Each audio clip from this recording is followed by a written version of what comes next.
Hi! Welcome to my channel. This time, pag-uusapan naman natin how to prepare the resume or curriculum vitae for your application. Okay?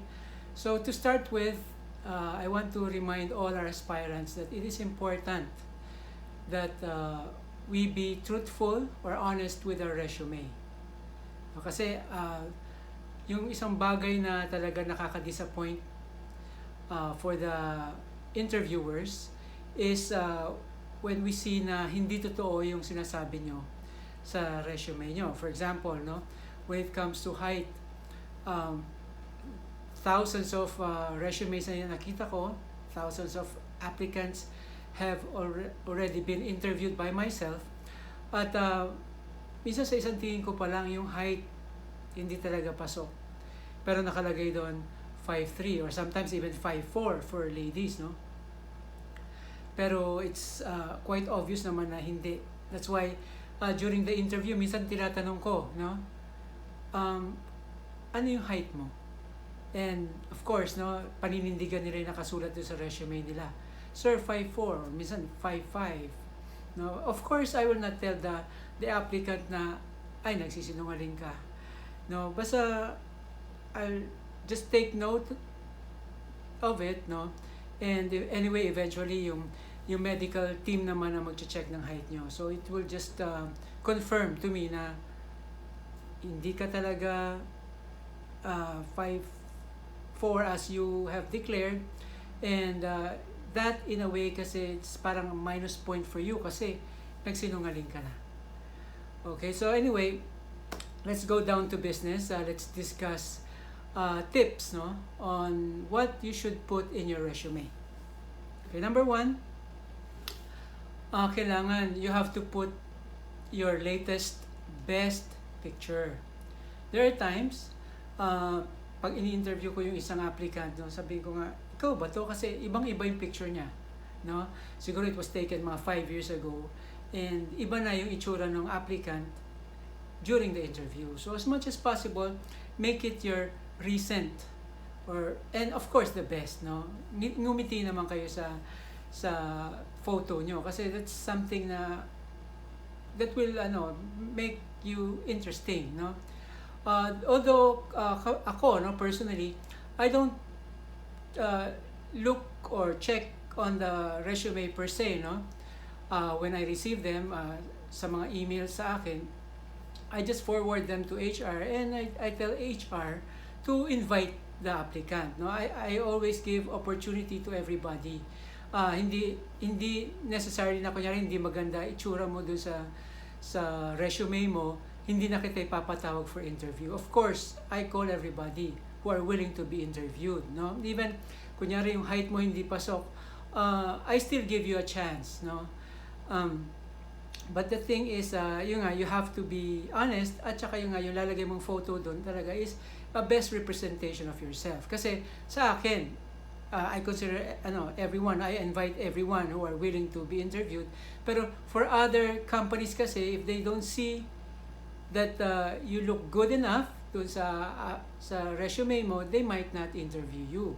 So might as well put in your best photo.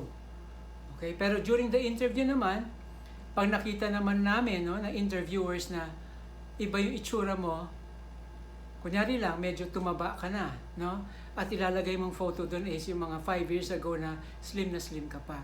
Obviously, may disconnect kasi ang instruction is for you to give your recent photo. So tip number 1, attach your recent best photo. Okay. Sometimes iba ginagawa nila they just use their phone and take a photo of themselves, and then they just paste it, no? Or when they print the resume, ando na yung picture. So parang hindi na kayo gumastos. Okay, so that's one tip, no? Hindi ka na kailangan magpunta sa studio, no, to have your photo taken. I think that's mga 200 din yun, sayang, di ba? Pero ito, you can just take a photo, ilagay mo sa computer, then when you print your resume, i-attach mo na dun sa resume mo yung photo mo. Okay, so that's tip number 1. Number two is putting, of course, you have to be brief, no, when it comes to your resume. So isulat na yung what typically goes into a resume. Of course, yung mga details about you, your full name, your address, your contact numbers, your contact details, your email and all. Importante din doon, ilagay mo doon yung educational attainment. Of course, we expect our applicants to have finished their 4-year college course. Okay? Tapos, ilagay nyo rin doon yung work experience if you have already worked for another company. At maganda na ilagay nyo doon yung, of course, your birthday. No, yung mga details na yon, at saka your height and your weight. But I would like to suggest na be honest with the weight, with the height, no? And also the weight, kasi makikita naman namin yon during the interview, and that may be a negative thing, no? Baka lumabas na lalo kung grossly opposite, no? Masyadong malayo yung declaration mo doon, then we can construe that, or we will perceive na nagsisinungaling ka. So that's a negative point, no? That will be against your integrity. Tandaan natin, no? Yung employers gusto nila honest, yung mga applicants sila. So it's very important for you to be honest, kahit lang sa resume mo. Okay? So aside from that, no, yung education, work experience, kailangan mo rin ilagay if you have achievements. Okay? It doesn't mean na kailangan marami ako na-achieve. No. Actually, yung achievements na yon, nagiging gauge lang namin yon kung ano yung mo, kumbaga, if you have leadership skills, o meron kang, kunyari, yung creativity, no? Pag nilagay mo doon, you are into arts and all those things, no? Or you have, let's say, achievements when it comes to may mga projects ka na nagawa and it was successful. So nakikita namin doon yung discipline mo and all, no? Of course, ilalagay mo doon yung mga totoo lang. Okay, huwag mo ilagay yung mga hindi. Kasi eventually, itatanong namin sa inyo kung ano nangyari doon eh. Itatanong namin sa inyo how you were able to finish the project. So ilagay nyo lang doon yung totoo. Kasi gusto namin maging totoo kayo sa amin. Remember, when the time for us to interview you, hindi namin kayo tatanungin about things, no? Parang to investigate or to find you out, no? Or para hulihin kayo kung meron man kayong ginawang kasalanan o nagsisinungaling kayo sa resume nyo, no? Yung purpose ng interview is for us to see if you are the person we want to be part of our team. No, hindi namin kayo interviewin para ipahiya kayo. Ang gusto namin makita is kung kayo talaga yung tao na una-una willing to do the job, and also yung tao na makakasundo namin. Kasi there are people, no, they want to work as a cabin crew pero ayaw naman nilang gawin yung trabaho yon. 'Di ba? Or wala naman sa kanila yung heart to serve, no? Kasi it's very important na meron tayong patience, meron tayong tolerance sa tao, at ang pinaka-importante is the heart to serve. Kasi tandaan nyo, kung wala kayong, you are the type of person who doesn't want serving people, o ikaw yung taong you just want to keep things to yourself, then you are not for this type of job. Kasi remember, sa aeroplano tayo yung host and hostesses, that we should be willing to serve our passengers, and that we should be accommodating to everything, no? To everything that they would ask, no? Of course, yung kaya na natin ibigay. Okay, so aside from that, importante din yung accuracy, no, of the contact information. No, kasi there are times, no, na interview namin, let's say may schedule na for interview. Pero dahil siguro sa pagmamadali mo or medyo careless tayo, kulang ng number yung cellphone number na nalagay mo doon sa resume, no?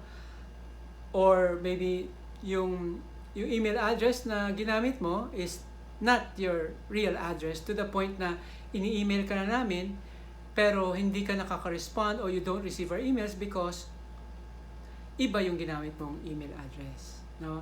And yung nga, going back to the mobile number or contact number, kulang ng number o may mali doon na kunyari na-rumble mo yung 623 sa dulo, nalagay mo 263. Now, we are already calling you. Kung mali yung number, then we cannot get in touch with you. So, make sure, no?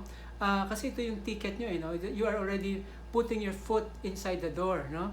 So, pag nagpadala kayo ng resume, make sure it is brief, it is complete, and it is accurate.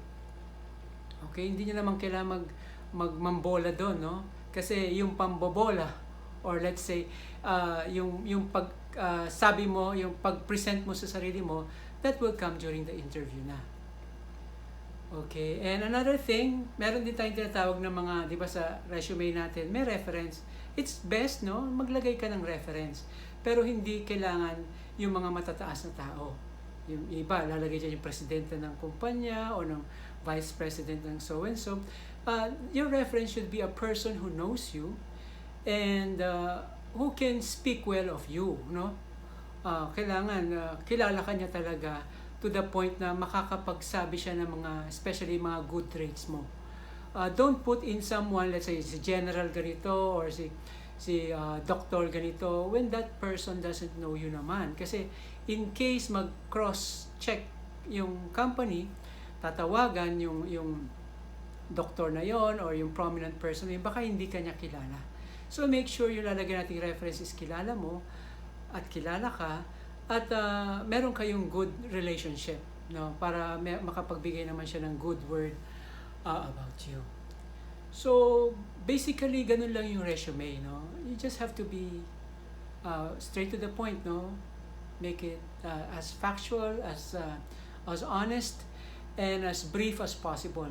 Kasi tandaan natin, that only gives you a ticket to be interviewed. Pero ang bottom line talaga is yung interview, no? So yun yung bagay na talagang dapat nyo paghandaan kasi it can make or break your application. Okay, so that's all about the resume. So next topic natin, which I will do in maybe 2 or 3 days, will be the interview process na. So again, I would like to request you, if you like the vlog, please subscribe and share because as I've mentioned before, my purpose is hindi para maging sikat, no? Ang purpose ko talaga is mag-mentor at magbigay ng factual information sa ating mga cabin crew aspirants. Kasi I was a cabin crew myself, no? And I was an aspirant before nung nag-apply ako. Pero kung mabibigyan yung mga aspirants ng wrong information, kawawa naman sila.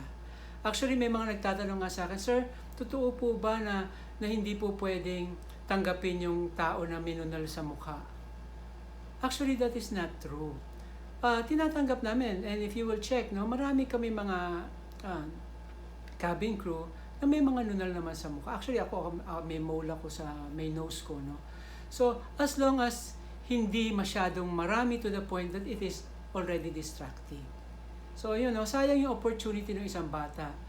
Pero dahil nga nakinig siya dun sa ibang tao, hindi siya tuloy nakapag-apply agad. But eventually, yung batang yun nakapag-apply naman, and he or she is already one of our cabin crew. So ganun lang, no? Huwag tayo magpadala doon sa mga sabi-sabi. Let's ask